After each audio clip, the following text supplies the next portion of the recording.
हरियाणा विधानसभा चुनाव के नतीजों ने कई सच्चाइयां भी सामने ला दी हैं। किसानों ने भाजपा को वोट देकर बता दिया है कि किसान आंदोलन को लेकर बने माहौल की आखिर सच्चाई क्या है। किसानों के बड़े नेता गुरनाम सिंह चढ़ूनी ने दावा किया है कि कांग्रेस के पक्ष में माहौल बनाने के लिए उन्होंने किसान आंदोलन को हवा दी थी, लेकिन कांग्रेस उसका फायदा नहीं उठा पाई। इस खुलासे के बाद से किसान आंदोलन के नाम पर कांग्रेस द्वारा राजनीतिक रोटियां सेकने की बात एक बार फिर से साबित हो गई है। हरियाणा चुनाव में करारी हार के बाद से कांग्रेस में घमासान मचा हुआ है। आपसी आरोप प्रत्यारोप के बीच भाजपा के खिलाफ तैयार किए गए माहौल की परतें भी खुलने लगी हैं। कांग्रेस के पक्ष में किसानों के लामबंद होने के झूठे दावे की कलई चुनाव में भारी हार के बाद तो खुल ही गई। साथ ही बड़े किसान नेता गुरनाम सिंह चढ़ूनी के खुलासे से पूरे किसान आंदोलन की हवा निकल गई है। हरियाणा में जो माहौल बनाया कांग्रेस के पक्ष में, वो हमने बनाया था, वो किसान वर्ग ने बनाया था।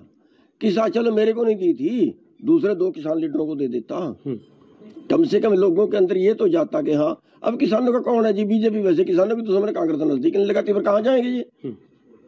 इसलिए हम आप खड़े हुए, रमेश दलाल खड़ा हुआ, हर्ष शिकारा खड़ा हुआ, मैं खड़ा हुआ, और भी कई लोग प्रयास में थे, लेकिन वो नहीं हो पाए। गुरनाम सिंह चढ़ूनी हरियाणा में भारतीय किसान यूनियन के प्रमुख हैं। 2020-21 के किसान आंदोलन के प्रमुख नेताओं में से एक थे। 3 कृषि कानूनों के विरोध में दिल्ली को जाम करने के आंदोलन में शामिल थे। हरियाणा विधानसभा चुनाव में इस किसान नेता को किसानों का ही समर्थन नहीं मिला।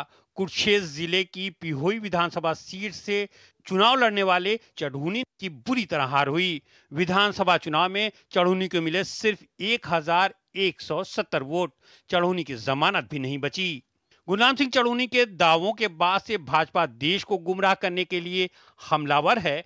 चढ़ूनी साहब खुद कह रहे हैं कि हाथी के दांत खाने के कुछ और है, खाने के कुछ और है। कांग्रेस सिर्फ हवाबाजी करती है। किसानों के लिए ठीक किसी ने काम किया तो प्रधानमंत्री मोदी जी ने किया। हरियाणा का किसान ये जान चुका था कि कांग्रेस पार्टी किसान विरोधी पार्टी है, राहुल गांधी किसान विरोधी हैं। तभी उन्होंने प्रधानमंत्री नरेंद्र मोदी जी के विकास के रथ को चुना, जिसमें किसानों के बैंक अकाउंट में किस्त पहुंचती है किसान सम्मान निधि की। किसान आंदोलन के एक और सूत्रधार और स्वराज पार्टी के नेता योगेंद्र यादव भी पूरे चुनाव प्रचार के दौरान कांग्रेस के पक्ष में माहौल बनाते दिखे।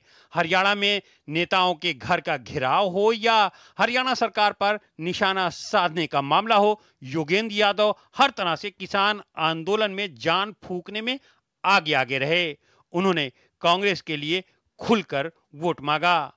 मैं कांग्रेस पार्टी से नहीं हूं। आज मैं कांग्रेस का वोट मांगने के लिए क्यों आया हूं आपके बीच?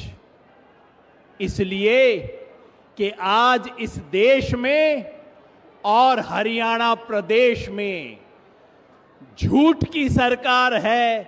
खुद को किसान नेता बताने वाले ये लोग न सिर्फ अपना हित साध रहे हैं, बल्कि ये भी बता रहे हैं कि आखिर इनको शह देने वाला कौन है और किसके इशारे पर ये काम कर रहे हैं।